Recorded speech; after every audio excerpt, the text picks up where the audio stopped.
नमस्कार, माझे नाव प्रिया संजय चव्हाण. माझ्या शाळेचे नाव जिल्हा परिषद प्राथमिक केंद्र शाळा भाळवणी. मी इयत्ता 4ची विद्यार्थी. मी विषय घेऊन येत आहे महापूर.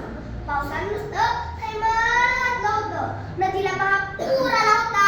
पुराचं पाणी गावात शिरायला लागलं होतं आणि त्याच गावात हिरा नावाची एक विधवा बाई राहत होती.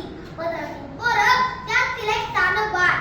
2 दिवस झालं हिराची चूल पेटली नव्हती. मग त्या तानुल्याला कुठलं आलं होतं? ते नुसतंच नळाचं पाणी घेऊ लागलं होतं.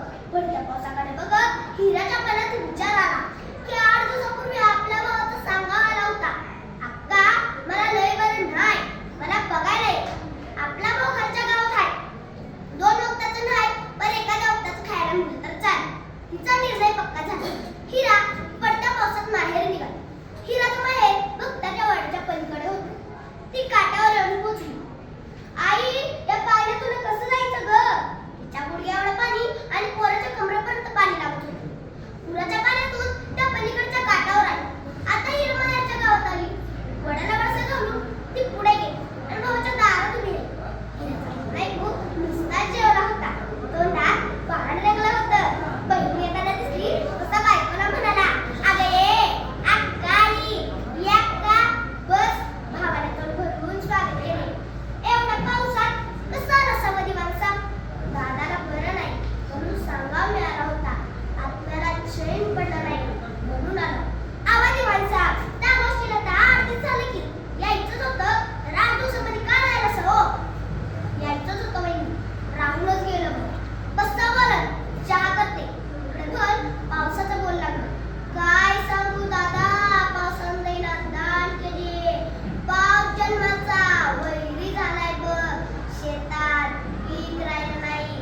असा जर पाऊस राहिला तर घरात पाणी येईल. अगं अक्का, दादा काय झालीस? राहा 4 दिवस. हे हक्क नाही तुझ्या बायकोने ऐकले. कपश खाली तेव्हा ती म्हणाली, आलं पाणी तर येऊ द्या. रातच्याला काहीच आणि घोंगाट निघायचं. तिच्या अंगावर झपकन काटा आला. चहा गोडच होता पण कडू विक्क लागला.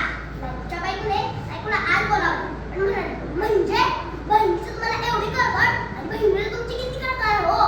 अहो, गेल्या वर्षी मी तिकटच मागत होता ना, का म्हणली नाही हो? अगं, अशी काय बोलतीस? ती मस्तीची नव्हती, अर्धली नाही होती. अहो, मग मी काय चिकटत होतो काय? पैकच तर त्यात होतं ना व. बाहेर बसलेली हिरा हे सगळं ऐकत होती. पदराचा घट्ट गोळा तोंडात घालून तसाच कमंडा घेत होता.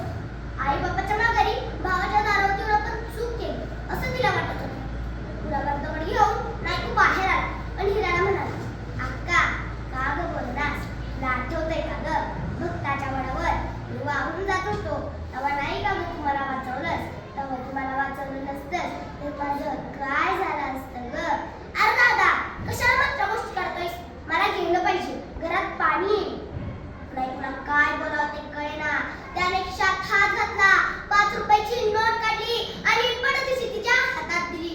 घरातील शिल्लक दिली आणि म्हणत हिरा पाठीशी झाली आणि मग त्याच्या वडावर वडाला हात जोडून म्हणाली, पाठचा भाऊ परका झाला, तू होऊ नको. लेका सर्जा, कसंही जाऊ पर आपल्या घरी जाऊ. आपलं घर ते आपलंच असतं असं म्हणत सर्जाला सुखीला नदीच्या काठावर सोडले.